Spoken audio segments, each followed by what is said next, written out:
유다 마카베오가 항전하다. 마카베오기 학원 8장. 마카베오라고 하는 유다와 그의 동지들은 여러 마을에 몰래 들어가 친족들을 불러내고 유다교에 충실하게 살아온 이들을 소집하여 6,000명가량 모았다. 그들은 모든 사람에게 억압당하는 이 백성을 굽어보시고 사악한 사람들에게 더럽혀진 성전을 가엾이 여겨 주십사고 주님께 간청하였다. 또한 파괴되어 거의 무너져가는 이 도성에 자비를 베푸시고 죽은 이들의 피가 당신께 하소연하는 소리를 들어주시며 무죄한 아기들이 당한 무도한 학살과 당신의 이름이 받은 모독을 기억하시고 악에 대한 당신의 혐오감을 드러내시기를 간청하였다. 마카베오가 군대를 조직하자마자 이민족들이 그를 당해내지 못하게 되었으니 백성에 대한 주민의 분노가 자비로 바뀐 것이다. 그는 성읍과 마을들을 급습하여 불을 지르고 요충지들을 차지하였으며 적지 않은 적군을 패주시켰다. 그러한 공격에는 가장 유리한 밤을 이용하였다. 그리하여 그의 용맹에 관한 소문이 사방으로 퍼져나갔다. 니카노르와 고르기아스를 물리치다.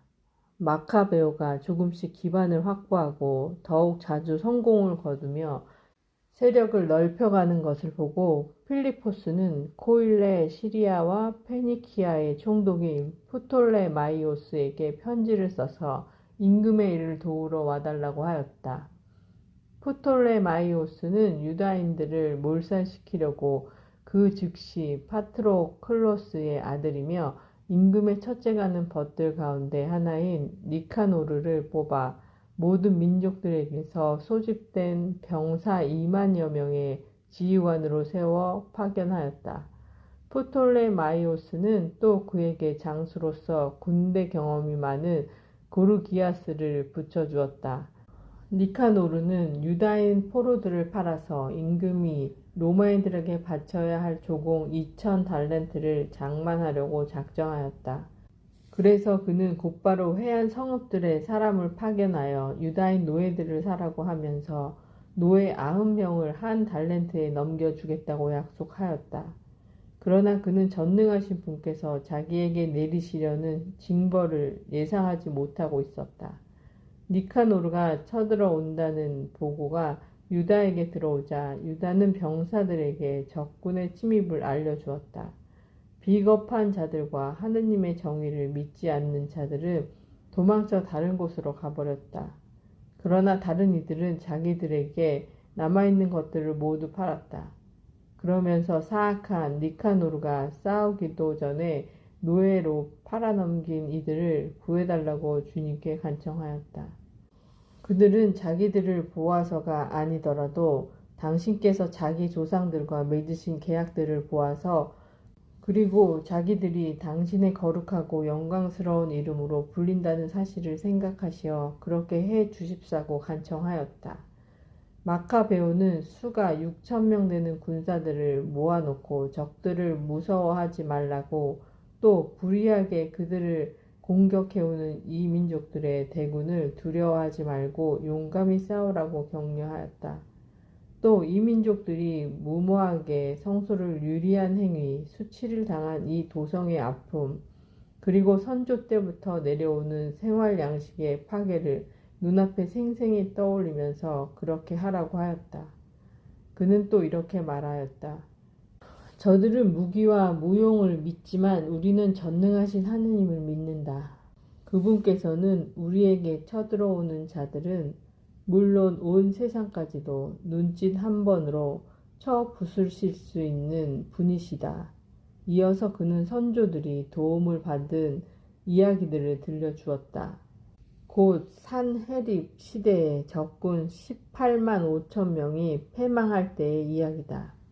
유다인들이 전체 병력 8천 명으로 마케도니아인 4천 명과 함께 바빌론에서 갈라티아인들과 싸울 때의 이야기를 들려주었다.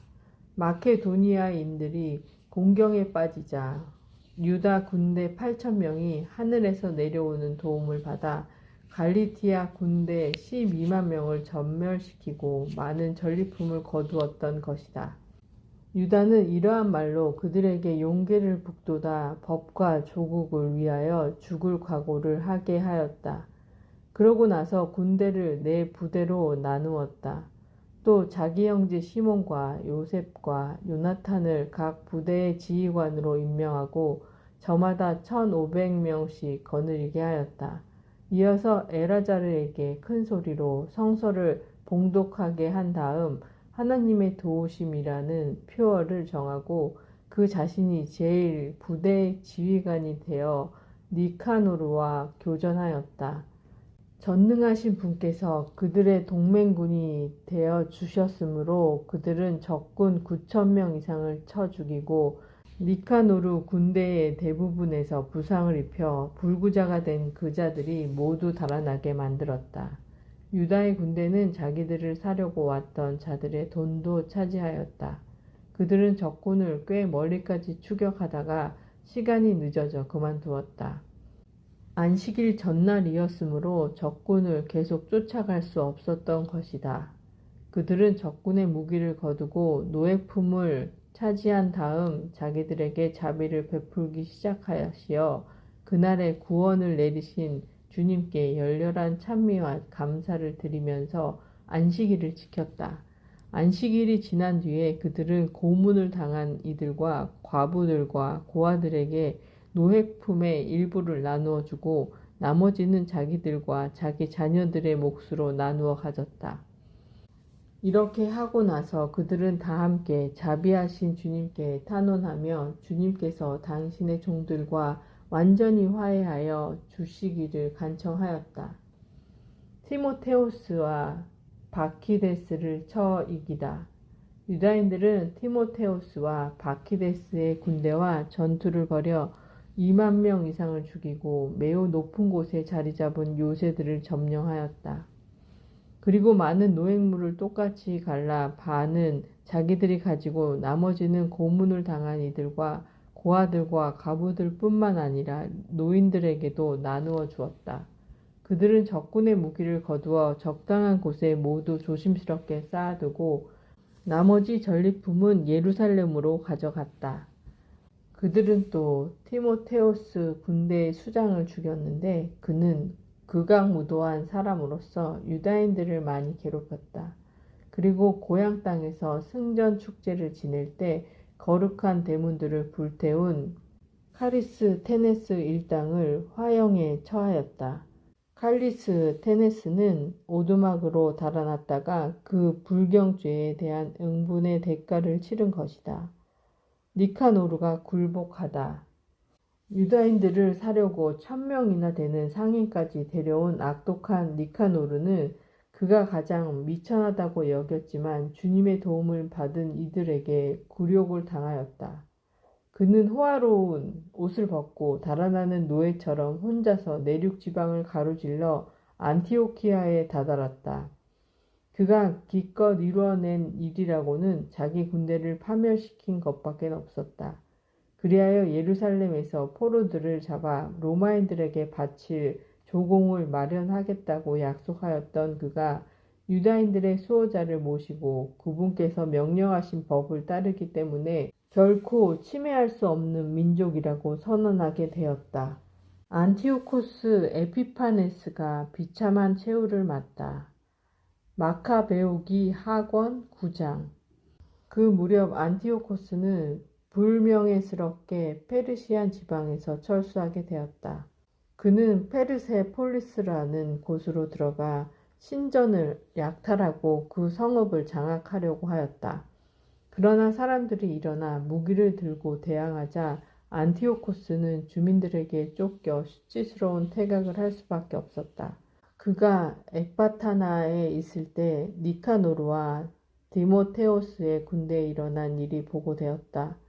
화가 치밀어 오른 그는 자기를 폐주시킨 자들에게 받은 피해에 대한 화풀이를 유다인들에게 하리라고 생각하였다. 그래서 목적지에 이를 때까지 쉬지 말고 병거를 몰라고 병거병에게 지시하였다. 그러나 하늘의 심판이 그와 함께 가고 있었다. 그는 거만을 떨며 내가 예루살렘에 다다르기만 하면 그곳을 유다인들의 공동묘지로 만들겠다 하고 말하였다. 그러나 모든 것을 보시는 주 이스라엘의 하느님께서 보이지 않는 치명타를 그에게 가하셨다. 그 말을 끝내자마자 그는 내장에 극심한 통증을 느끼고 속으로 지독한 고통을 겪게 되었다. 괴이한 형벌을 수없이 가하여 다른 이들의 내장에 고통을 준 그에게 그것은 너무나 당연한 일이었다.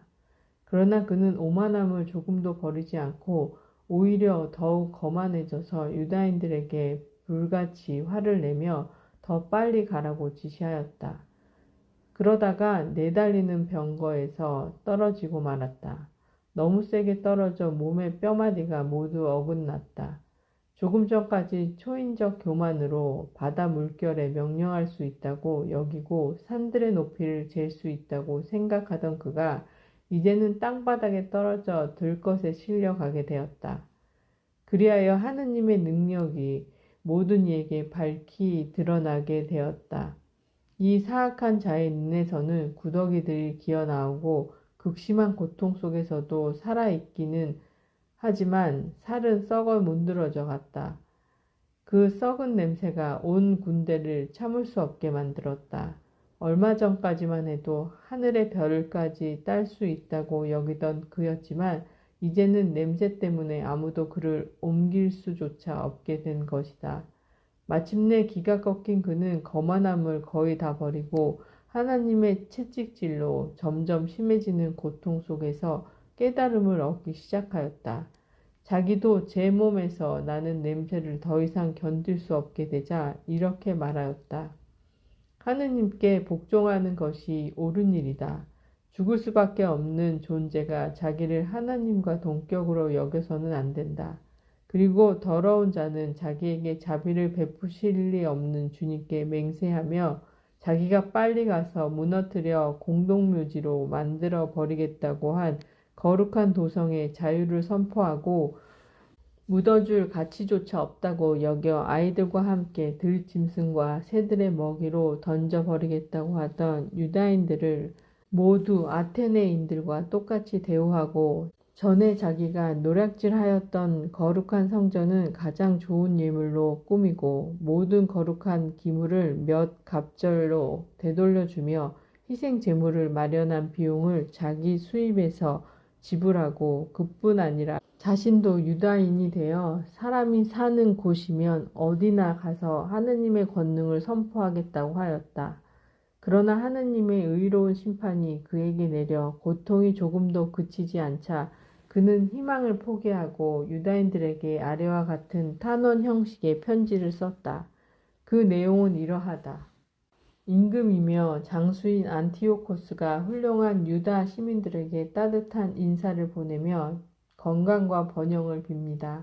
여러분과 여러분의 자녀들이 잘 지내고 여러분의 일이 뜻대로 이루어지고 있으며 하늘에 희망을 두는 나로서는 하느님께 크게 감사할 따름입니다.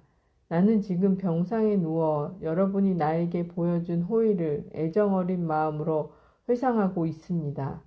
나는 페르시아 지방에서 돌아오는 길에 몹쓸 병에 걸렸습니다. 그래서 나는 모든 일을 위한 공공의 안전을 생각해야 할 필요를 느꼈습니다. 나는 이 병에서 회복되리라는 큰 희망을 가지고 있기 때문에 나의 처지에 절망하지 않습니다. 나는 부왕께서 저 위쪽 지방으로 원정을 가실 때에 후계자를 지명하시는 것을 보았습니다.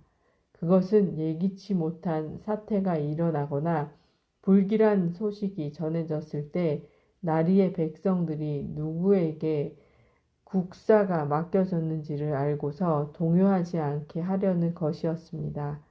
그뿐만 아니라 나는 인접한 나라의 통치자들과 내 왕국의 이웃들이 기회를 엿보면서 무슨 일이 일어나기를 기다리고 있다는 것을 알고 있기에 저 위쪽 지역으로 서둘러 떠날 때에 내 아들 안티오코스를 왕위 계승자로 임명하였습니다.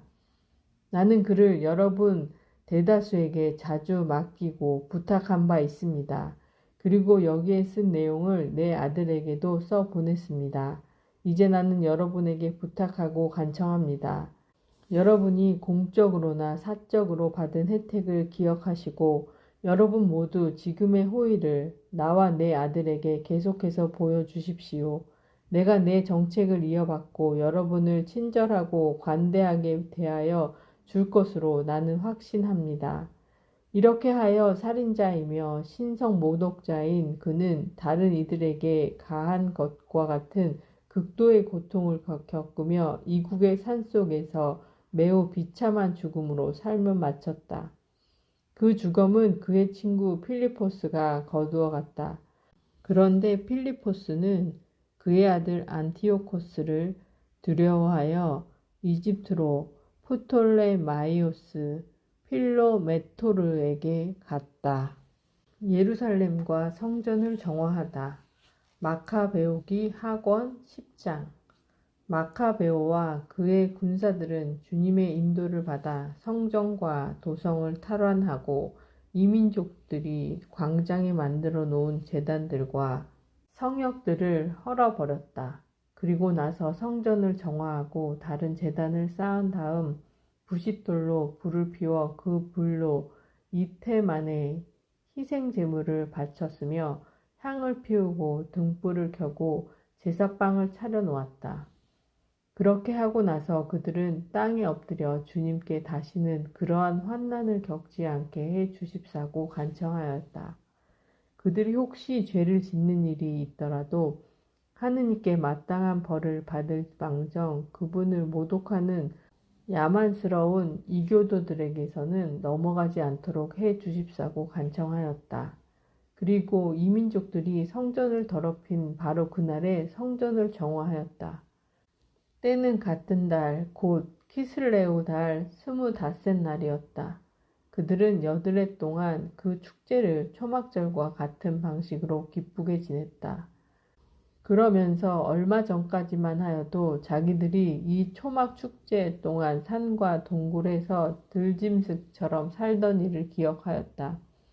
그렇게 하여 그들은 나뭇잎으로 장식한 지팡이와 아름다운 나뭇가지와 야자나무 가지를 들고서 당신의 거처를 정화하도록 잘 이끌어 주신 그분께 찬미가를 올렸다. 그러고 나서 온 유다 민족이 해마다 같은 날에 축제를 지니기로 공적인 결의에 따라 정한 법령을 공포하였다. 프톨레마이오스 마크론이 자살하다. 에피파네스라고 하는 안티오코스의 말로는 이러하였다. 이제는 이 사악한 자의 아들인 안티오코스 에우파토르 치아에서 일어난 일들을 이야기하고 여러 전쟁이 가져온 환난에 관하여 간단히 이야기하고자 한다. 에우파토르는 왕권을 이어받자 리시아스라는 자에게 행정을 맡기고 코일레 시리아와 페니키아의 최고 총독으로 삼았다. 그 전에 마크론이라고 하는 포톨레마이오스는 유다인들이 겪은 불의를 생각하여 앞장서서 그들에게 의로움을 베풀었으며 그들과 평화로운 관계를 유지하려고 하였다. 그래서 임금의 벗들이 에우파토르에게 그를 고발하였다. 더구나 그는 필로메트로에게서 위임받은 키프로스를 포기하고 안티오코스 에피파네스에게 넘어간 일 때문에 사방에서 배신자라는 소리를 들어온 터였다.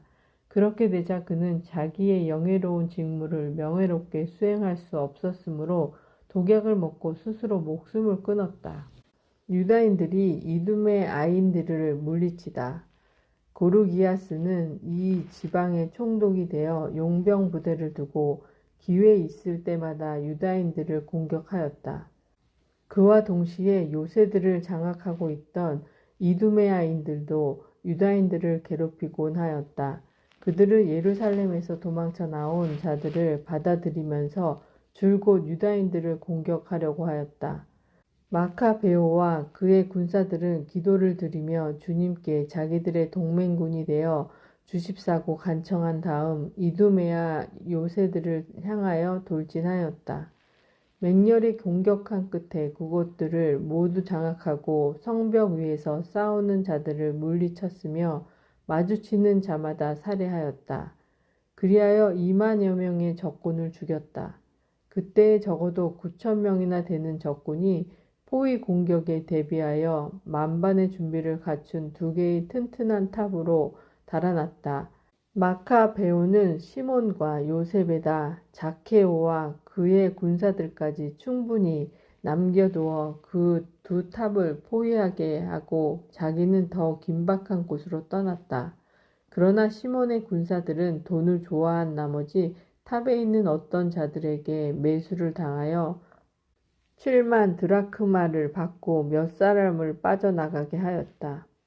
마카베오는 이 사건에 대한 보고를 받고 백성의 지도자들을 모아 놓은 다음 적들을 풀어주어 자기들과 싸우게 한 것은 돈을 받고 형제들을 팔아넘긴 행위라고 단죄하였다.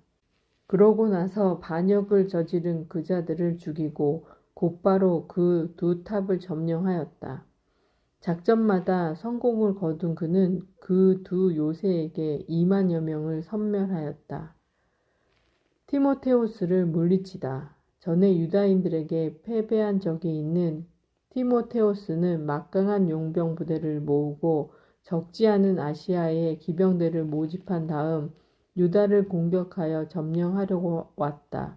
티모테오스가 다가오자 마카베오와 그의 군사들은 머리에 흙을 뿌리고 허리에 자르옷을 두르고서 하느님께 탄원하였다. 제단 발치에 엎드린 그들은 하느님께 자기들을 어여삐 여기시어 율법서에 명시된 대로 자기 원수들에게서는 원수가 되어 주시고 적들에게는 적이 되어 주십사고 간청하였다. 그들은 기도를 마친 뒤에 무기를 들고 도성에서 꽤 먼 거리까지 진군하여 적군에게 가까워지자 멈추었다. 양쪽 군대는 동이 트자마자 교전하였다. 한쪽은 성공과 승리의 보증으로 용맹뿐 아니라 주님에 대한 신뢰를 가지고 있었지만 다른 한쪽은 광분에 이끌려 싸울 따름이었다. 전투가 격렬해졌을 때 하늘에서 위풍당당한 사람 5이 금 제갈이 물린 말을 타고 적군에게 나타나 유다인들을 이끌어 나아갔다. 그들 가운데 둘이 마카베오 양쪽에 서서 그가 부상을 입지 않도록 자기들의 무장으로 보호해 주었다. 그들이 적군에게 활을 쏘고 벼락을 내리치자 얼이 빠지고 눈이 먼 적군은 극심한 혼란으로 흩어졌다. 그리하여 보병 2만 500명과 기병 600명이 살해되었다. 티모테오스 자신은 게제르라는 아주 튼튼히 방비된 요새로 달아났다. 그곳은 케레아스의 지휘 아래에 있었다. 마카베오와 그의 군사들은 기뻐하며 나흘 동안 그 요새를 포위하였다. 그 안에 있던 자들은 그곳에 경고함만 믿고 지독한 말로 하느님을 모독하며 무례한 말을 짓거려 댔다. 5째 날 새벽에 마카베오 군대의 젊은이 20명이 하나님을 모독하는 말에 분노가 불처럼 타올라 용감하게 성벽을 공격하고 마주치는 자마다 맹렬하게 쳐 죽였다.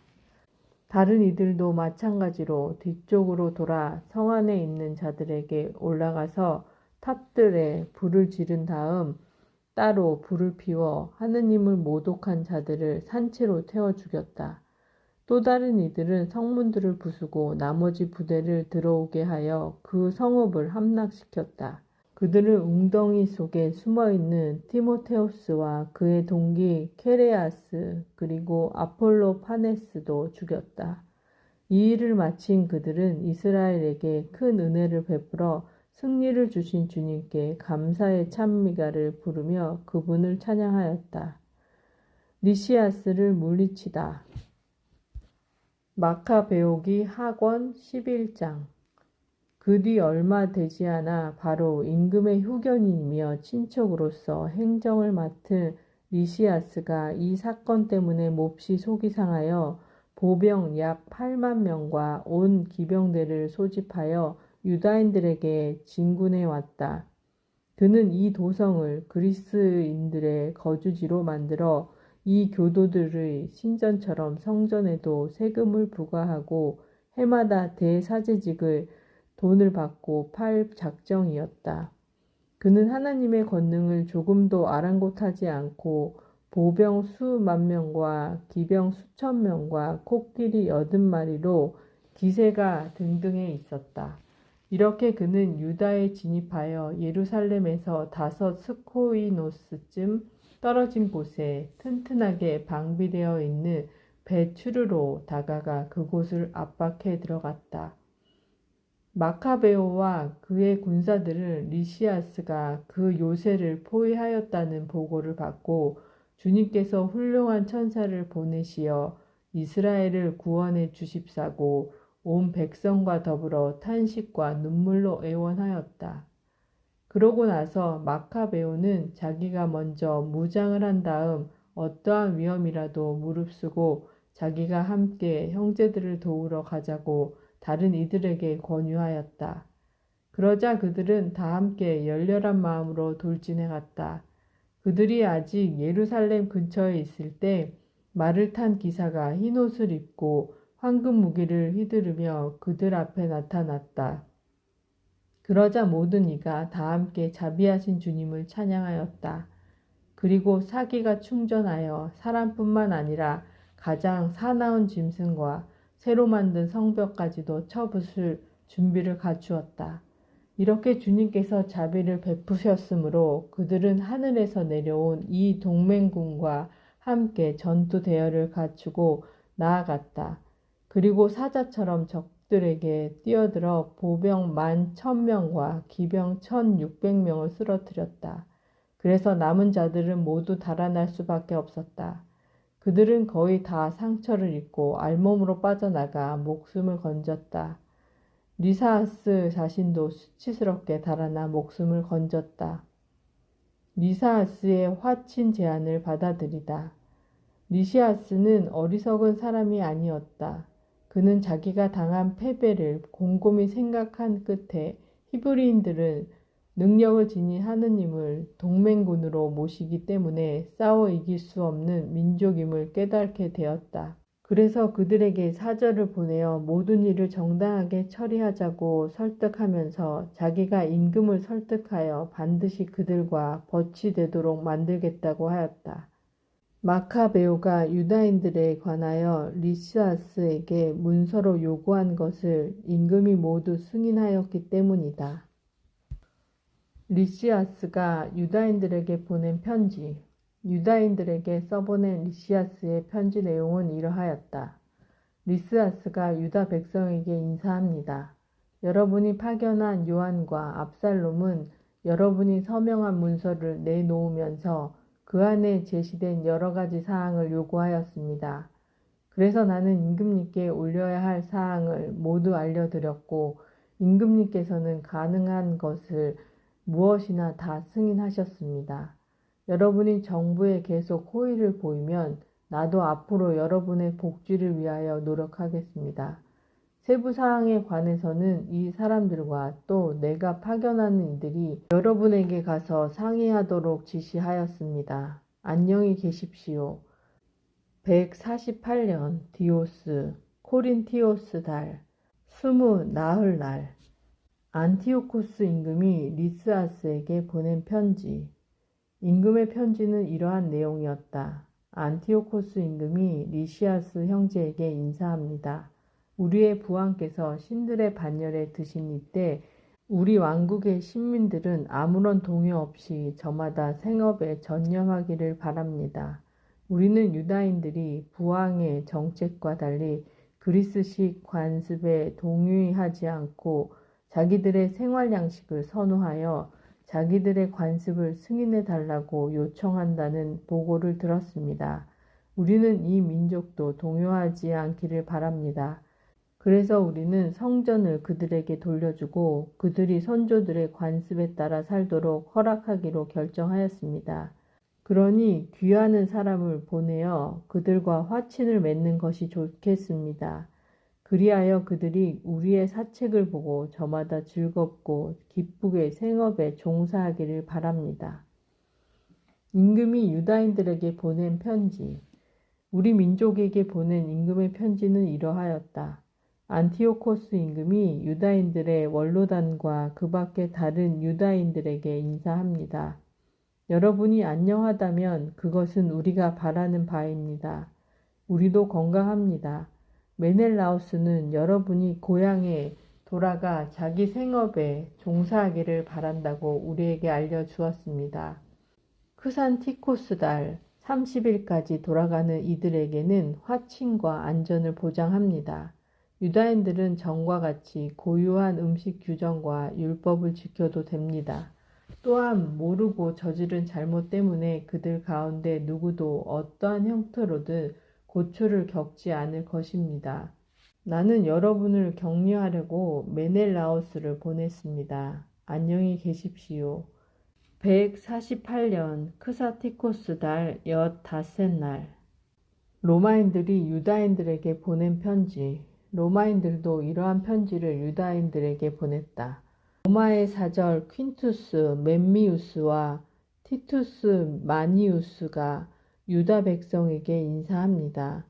임금의 친족인 리사아스가 여러분에게 승인해 준 사항들에 우리도 동의합니다. 그러나 그가 임금에게 보고하겠다고 결정한 일에 관해서는 여러분이 깊이 생각한 뒤에 바로 사람을 보내주십시오.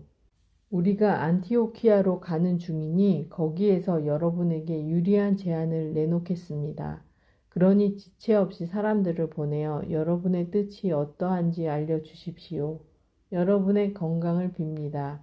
148년 크사티코스 달 15째 날 유다인들에게 적대적인 지방 총독들 마카베오기 하권 12장 이러한 협정이 체결된 뒤에 리시아스는 임금에게 돌아가고 유다인들은 다시 농사를 짓게 되었다. 그러나 지방 총독들인 티모테오스, 겐네오스의 아들 아폴로니우스, 헤로니모스, 데모폰, 그리고 키프로스 부대의 장수 니카노르는 유다인들이 안정을 누리며 조용히 살아가도록 내버려 두지 않았다. 야포인들이 유다인들을 학살하다. 야포인들은 다음과 같이 무도한 짓을 저질렀다. 그들은 자기들과 함께 사는 유다인들을 초청하며 미리 준비해 놓은 배에 여자들과 아이들과 함께 타게 하였다. 그러면서 유다인들에게 아무런 악의도 품지 않은 듯 가장하였다. 그 일은 그 성읍의 공적인 결의에 따라 이루어졌다. 유다인들은 평화롭게 살기를 원하였으므로 야포인들의 초청을 받아들이고 조금도 의심을 품지 않았다. 그러나 야포인들은 그들을 바다로 태우고 나가 그들 가운데 200여 명을 빠뜨려 죽였다. 유다가 야포와 얌니아 주민들에게 보복하다. 유다는 동족에게 이토록 잔인한 짓이 저질러졌다는 보고를 받고 자기 병사들에게 명령을 내렸다. 그는 의로운 심판관이신 하느님께 호소하고 나서 동포들을 살해한 자들을 공격하였다. 밤중에 그는 부두에 불을 지르고 배들을 불태워버리고 그곳으로 피신한 자들을 칼로 찔러 죽였다. 그러나 그곳의 성문이 닫혔으므로 나중에 다시 와서 야포 시민들을 섬멸해 버리겠다고 생각하며 철수하였다. 유다는 얌니아 주민들도 저희와 함께 사는 유다인들에게 같은 짓을 저지르려 한다는 보고를 받고 밤중에 암니아인들을 습격하여 부두와 함대를 불태워버렸다. 그 타오르는 불빛을 240 스타디움이나 떨어진 예루살렘에서도 볼 수 있었다. 아라비아인들과 화친을 맺다. 유다인들이 거기에서 티모테오스를 치려고 행군을 계속하여 아홉 스타디온을 갔을 때였다. 5,000명이 넘는 아라비아인들이 기병 500명과 함께 유다를 기습하였다. 유다와 그의 군사들은 격전의 끝에 하느님의 도우심으로 승리를 거두었다.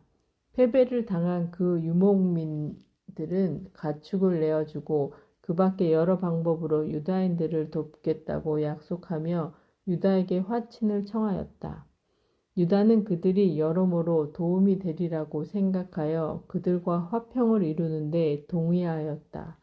이렇게 화친을 맺은 그들은 저희 천막으로 돌아갔다. 카스핀을 함락하다. 그 뒤에 유다는 흙보루와 성벽으로 견고하게 방비된 한 성읍을 공격하였다. 온갖 민족이 섞여 사는 그곳의 이름은 카스핀이었다. 그 안에 있는 자들은 튼튼한 성벽과 비축해둔 양식을 믿고 유다와 그의 군사들에게 몹시 무례한 행동을 하며 모욕할 뿐만 아니라 하나님을 모독하고 입에 담지 못할 말을 짓거려 댔다. 유다와 그의 군사들은 여호수아 시대의 성벽 분쇄기와 공격 기구도 없이 예리코를 함락시키신 온 세상의 위대하신 지배자께 간청을 올리고 나서 성벽을 향하여 맹렬히 돌진하였다. 하느님의 뜻에 따라 그 성읍을 점령한 그들은 헤아릴 수 없이 많은 사람을 죽였다. 그리하여 너비가 2스타디온이나 되는 붉은 호수가 흘러드는 피로 가득 찬 것처럼 보였다. 티모테오스를 쳐 이기다. 유다인들은 거기에서 750스타디온을 가서 토민이라고 하는 유다인들이 사는 칼락스에 이르렀다. 그들은 티모테오스가 그곳에서 아무 짓도 하지 않고 즉시 떠난 뒤였기 때문에 그를 잡지 못하였다. 그러나 티모테오스는 한 곳에 매우 강렬한 주둔군을 남겨두었다. 마카베오 휘하의 지휘관 도시테오스와 소시파테르는 그곳으로 나가 티모테오스가 요새에 남겨둔 10,000명이 넘는 병사들을 전멸시켰다. 한편 마카베오는 자기 군대를 여러 부대에 나누어 그 부대들을 지휘할 사람을 세우고 보병 12만 명과 기병 2,500명을 거느린 티모테오스를 서둘러 쫓아갔다. 유다가 다가온다고 보고를 받고 티모테오스는 여자들과 아이들과 다른 짐들까지 카르나임이라고 하는 곳으로 미리 보냈다. 그 지방은 통로가 모두 좁아서 포위하기도 어렵고 다가가기도 어려운 곳이었다. 그러나 유다의 선봉 부대가 나타나자 적군은 공포와 두려움에 사로잡혔다. 모든 것을 보시는 분도 그들에게 나타나셨기 때문이다. 그래서 적군은 서둘러 달아나다가 저희에게 부상을 입히기도 하고 칼 끝에 찔리기도 하였다. 유다는 아주 맹렬히 추격하여 그 악한 것들을 칼로 쳐서 3만 명가량 죽였다. 티모테오스 자신은 도시테오스와 소시파테르의 군사들에게 붙잡혔다. 그러나 그는 그들 대부분의 부모와 형제들이 자기 밑에 붙잡혀 있어서 그 사람들이 무시를 당하는 일이 일어날 수도 있다며 매우 교묘한 말로 자신을 산채로 풀어주도록 요청하였다. 티모테오스가 같은 말로 그 사람들을 무사히 돌려보내겠다고 확실히 맹세하였으므로 유다인들은 저희 동포들을 구하려고 그를 놓아주었다. 유다가 계속하여 승리하다. 그 뒤에 유다는 카르나임과 아타르가티스 신전으로 진군하여 그곳에서 적 25,000명을 죽였다. 이렇게 그들을 쳐 이겨 부순 다음 온갖 민족이 사는 견고한 성읍 에프론으로 행군하였다. 그 성벽 앞에는 건장한 젊은이들이 배치되어 그곳을 든든하게 지켰으며 또 거기에는 많은 전쟁 기구가 투석기가 갖추어져 있었다. 그러나 유다인들은 어떠한 적군의 병력도 큰 힘으로 부수어 버리시는 지배자께 간청을 올리고 나서 그 성읍을 장악하고 그 안에 있는 25,000명가량을 쓰러뜨렸다. 유다인들은 다시 그곳을 떠나 예루살렘에서 600스타디움 떨어진 스키토폴리스로 서둘러 이동하였다. 그러나 그곳에 사는 유다인들은 스키토폴리스인들이 자기들에게 호의를 베풀고 불행할 때에도 친절히 대해 주었다고 증언하였다. 그래서 유다인들은 그들에게 감사의 뜻을 표하고 앞으로도 자기 민족에게 잘해달라고 당부하였다. 그러고 나서 주간절 축제가 가까웠을 때에 예루살렘에 이르렀다. 오순절이라고 하는 축제를 지난 다음 그들은 이두메아의 총독 고르기아스를 치려고 서둘러 떠났다. 고르기아스는 보병 3,000명과 기병 400명을 거느리고 나왔다. 교전하는 동안에 몇몇 유다인이 쓰러졌다. 바케노르의 군사 가운데 도시테오스라는 이가 있었는데 그는 건장한 기병이었다. 그가 고르기아스를 잡고 그의 겉옷을 힘껏 끌어당겼다. 저주받은 그자를 사로잡고 싶었던 것이다. 그때 트라케 기병 하나가 도시테오스를 덮치며 그 어깨를 칼로 내리쳤다. 그 사이에 고르기아스는 마레사로 달아났다. 에즐리와 그의 군사들이 오랜 싸움 끝에 몹시 지쳤으므로 유다는 주님께 자기들의 동맹군이며 전투의 지휘자로 나타나 주십사고 간청하였다. 그러고 나서 조상들의 언어로 찬미가를 부르고 함성을 지르며 고르기아스의 군대를 기습하여 패주시켰다. 전사자들을 위하여 속죄 제물을 바치다. 그 뒤에 유다는 군대를 모아 아둘람 성으로 갔다. 7째 날이 다가오자 그들은 관습대로 몸을 정결하게 하고 그곳에서 안식일을 지냈다. 다음 날 장사 지내는 일이 시급해졌으므로 유다와 그의 군사들은 전사자들의 주검을 거두어 조상들의 무덤에 친족들과 나란히 묻어주려고 갔다. 그런데 죽은 자들마다 그 옷 속에서 율법으로 유다인들에게 금지된 얌니아 우상들의 폐가 발견되었다. 그래서 그들이 전사한 이유가 바로 그것 때문이라는 사실이 모든 이에게 분명히 드러났다. 그들은 모두 숨겨진 일들을 드러내시는 의로운 심판관이신 주님의 방식을 찬양하였다. 또 그렇게 저질러진 죄를 완전히 용서해달라고 탄원하며 간청하였다. 고결한 유다는 백성에게 전사자들의 죄 때문에 그러한 일이 일어난 것을 눈으로 보았으니 죄를 멀리하라고 권고하였다. 그런 다음 각 사람에게서 모금을 하여 속죄의 제물을 바쳐달라고 은 2,000 드라크마를 예루살렘으로 보냈다. 그는 부활을 생각하며 그토록 훌륭하고 숭고한 일을 하였다. 그가 전사자들이 부활하리라고 기대하지 않았다면 죽은 이들을 위하여 기도하는 것이 쓸모없고 어리석은 일이었을 것이다. 그러나 경건하게 잠든 이들에게는 훌륭한 생각이었다. 그러므로 그가 죽은 이들을 위하여 속죄를 한 것은 그들이 죄에서 벗어나게 하려는 것이었다. 안티오코스 에우파토르가 유다를 침략하다. 마카베오기 하권 13장 149년에 유다와 그의 군사들은 안티오코스 에우파토르가 군대를 거느리고 유다 땅에 쳐들어오는데 그의 후견인이며 행정을 맡은 리시아스도 함께 온다는 사실을 알게 되었다. 그들이 저마다 보병 11만 명, 기병 5,300명, 코끼리 22마리, 낫으로 무장한 병거 300대로 이루어진 그리스 군대를 거느리고 온다는 것이었다. 메넬라우스가 죽다.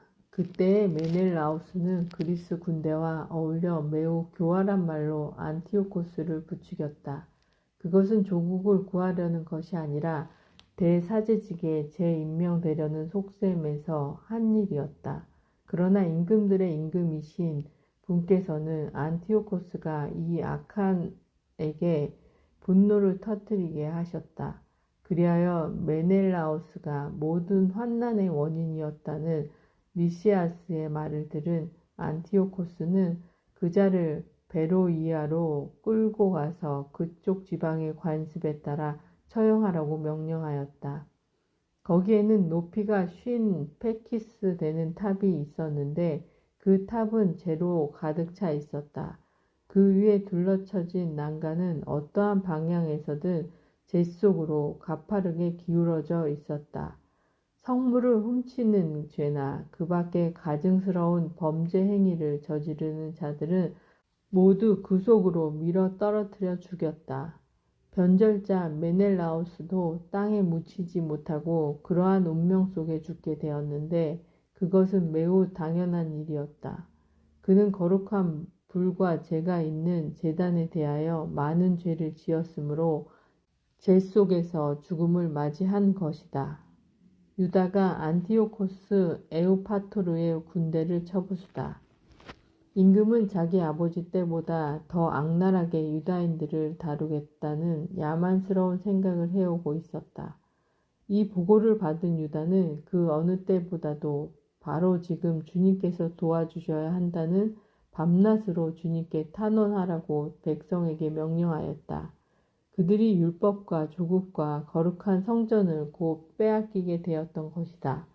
유다는 또 최근에야 잠시 숨을 돌리게 된 이 백성이 하느님을 모독하는 이교도들의 손에 넘어가지 않게 해 주시도록 탄원하라고 하였다. 사람들은 다 함께 그렇게 하였다. 그들은 사흘 동안 눈물을 흘리고 단식하며 땅에 엎드려 자비하신 주님께 끊임없이 간청하였다. 유다는 그들을 격려하며 준비를 하라고 지시하였다. 원로들과 따로 의논한 뒤에 유다는 임금의 군대가 유다 땅에 쳐들어와서 도성을 점령하기 전에 자기들이 먼저 나가서 하느님의 도우심으로 결판을 내리기로 결심하였다. 그리고 그 결과를 온 세상의 창조주께 맡기고 군사들에게 법과 성전과 도성과 조국과 생활 양식을 위하여 죽기까지 고결하게 싸우라고 격려한 다음 모데인 근처에 진을 쳤다. 그는 하느님의 승리라는 표어를 군사들에게 정해준 다음 가장 뛰어난 젊은이들로 이루어진 정병을 데리고 밤중에 임금의 처소를 습격하여 적진에서 2,000명가량을 죽이고 선봉 코끼리와 그 위에 타고 있는 병사도 찔러 죽였다. 마침내 그들은 적진을 공포와 혼란으로 몰아넣고 승리를 거둔 다음에 철수하였다. 유다가 그 일을 끝낸 것은 날이 밝아올 무렵이었다. 그것은 그를 도와주신 주님의 보호 덕분이었다. 유다인들이 안티오코스와 협정을 맺다.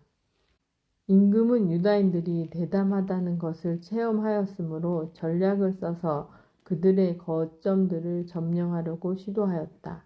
그래서 그는 유다인들의 튼튼한 요새 베추르로 진격하였으나 격퇴되고 다시 공격하였지만 패배하였다. 그때의 유다는 성 안에 있는 이들에게 필수품을 들여보내 주었다. 그런데 유다인들의 군대에 속한 로도코스라는 자가 적군에게 비밀을 누설하였다가 발각되어 붙잡히고 감옥에 갇혔다. 임금은 다시 베추르 주민들과 교섭을 벌여 화친을 맺은 다음 거기에서 물러갔다. 그러고 나서 또 유다와 그의 군사들을 공격하였으나 상황이 악화되었다. 그뿐 아니라 자기가 행정을 맡긴 필리포스가 안티오키아에서 반역하였다는 보고를 받고 당황하여 유다인들을 불러 그들에게 양보하고 그들의 모든 권리를 보장해 줄 것을 맹세하였다.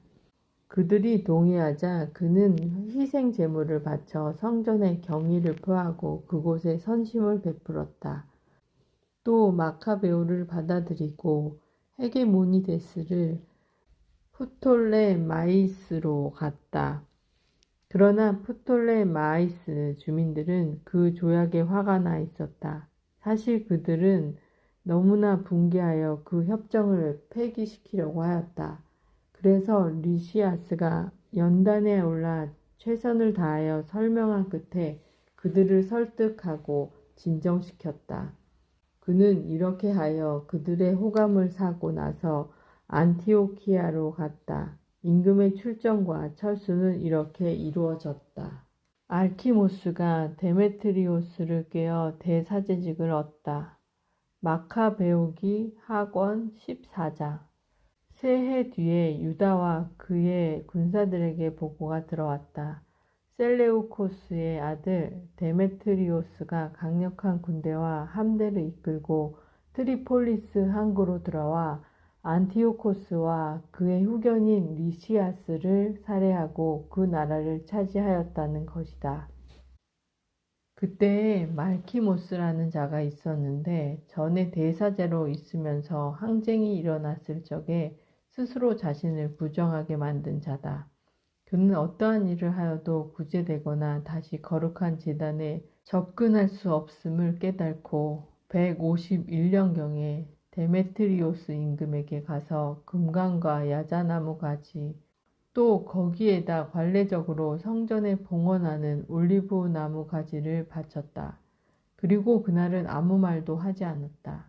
그러나 데메트리오스가 그를 의회에 초청하여 유다인들의 태도와 생각이 어떠한지 묻자 알키모스는 자기의 어리석기 짝이 없는 계획을 추진할 이 좋은 기회를 놓치지 않고 대답하였다.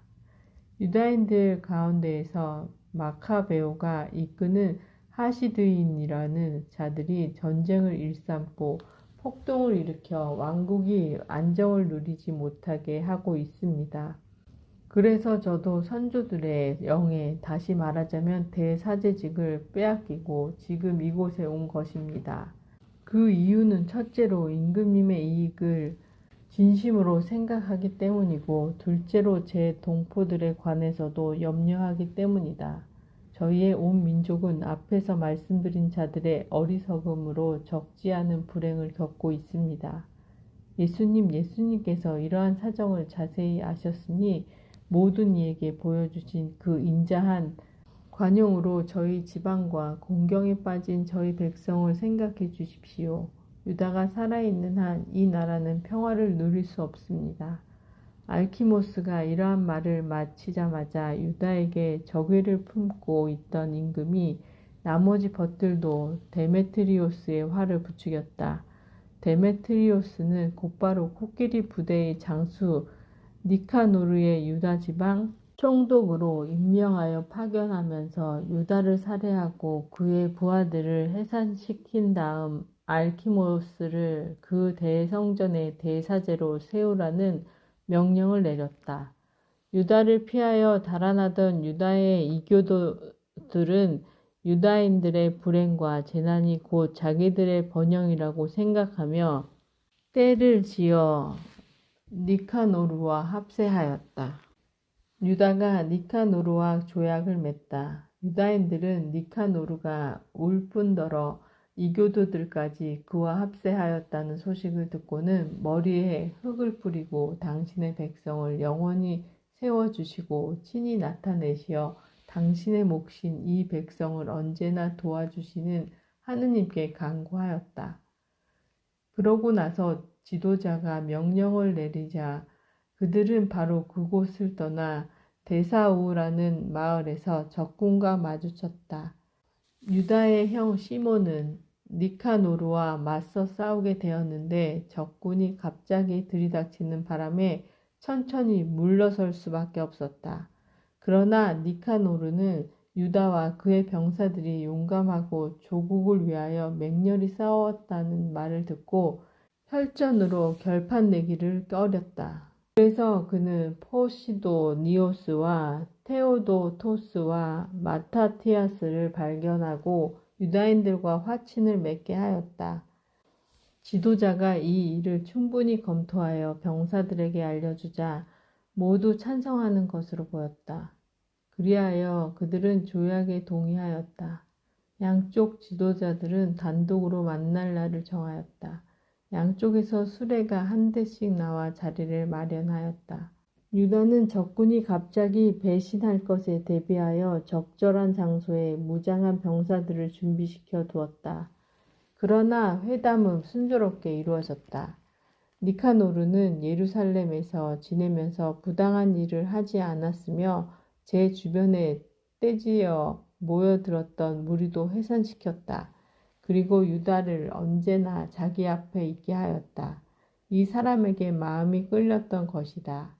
그는 또 유다에게 혼인하여 자녀를 낳으라고 권고하였다.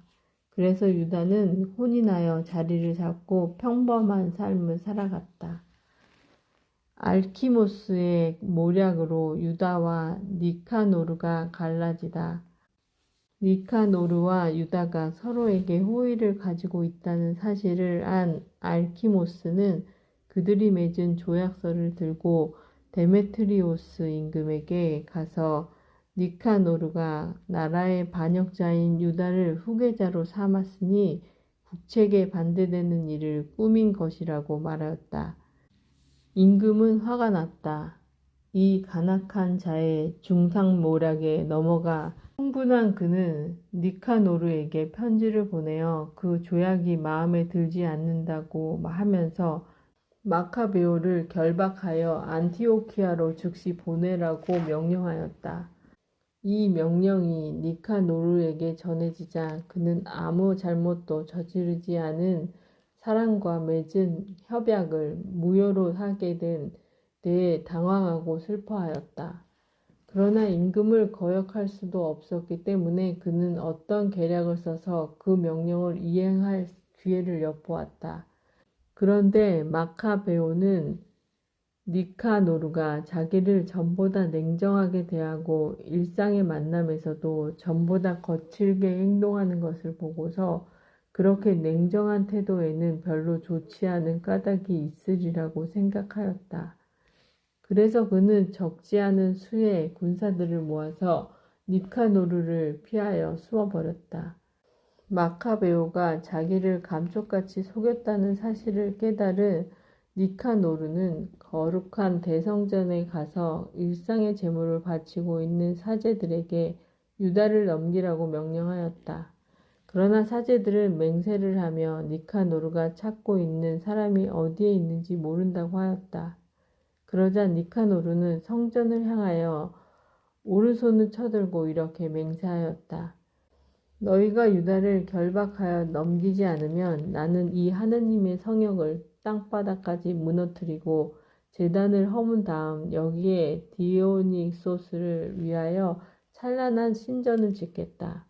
이러한 말을 하고 그는 떠났다. 그러자 사제들은 하늘을 향하여 두 손을 쳐들고 우리 민족의 항구하신 보호자께 탄원하였다.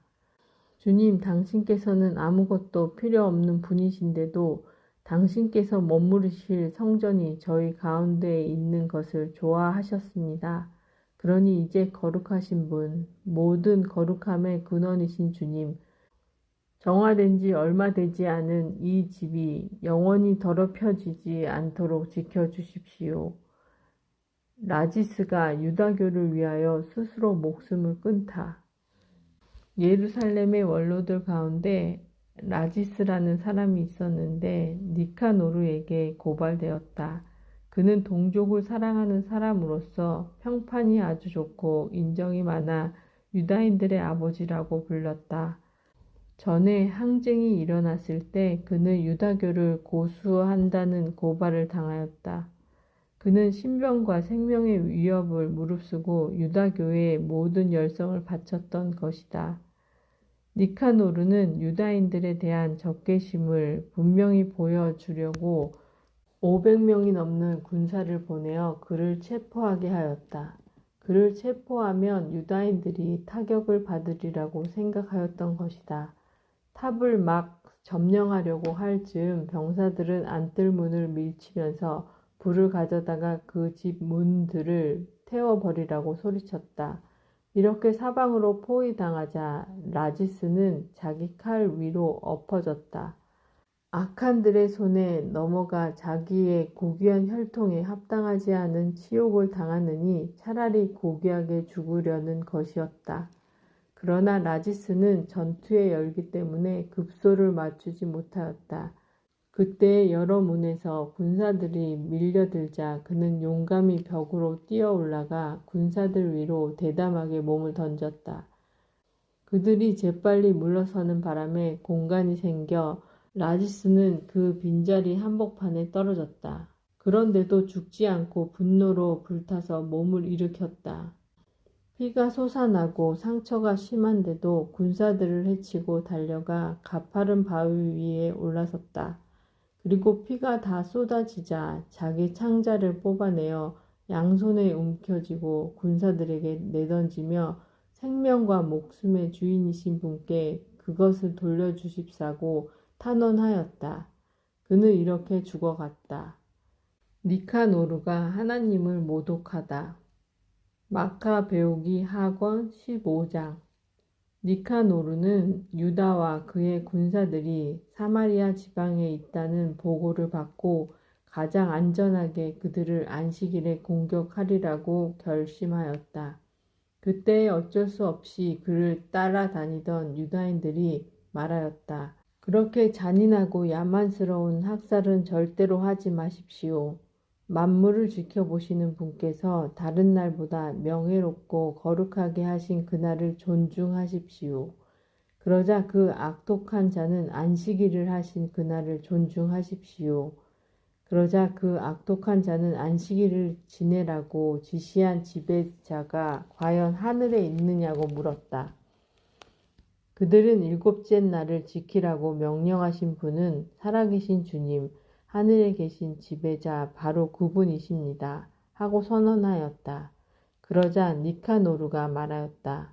지상에서는 나도 지배자다. 그래서 내가 너희에게 무기를 들고 임금님의 일을 이행하라고 지시한다. 그러나 니카노르는 자기의 흉악한 계획을 이행하는데 성공하지 못하였다. 유다가 부하들을 격려하고 꿈에 본 영상을 설명하다.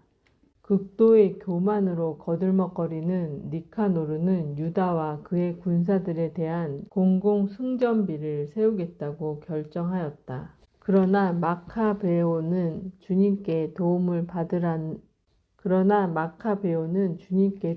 받으리라는 큰 희망과 확고한 신뢰를 가지고 있었다. 그래서 자기 군사들에게 전에 하늘에서 내린 도우심을 명심하여 이 민족들의 공격을 겁내지 말고 이번에도 전능하신 분께서 그들에게 승리를 주실 것으로 기대하라고 격려하였다.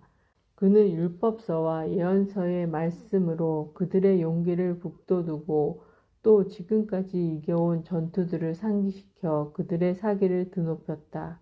이렇게 유다는 사기를 북돋아 주고 나서 지시를 내림과 동시에 이교도들의 배신과 서약 위반을 지적하였다.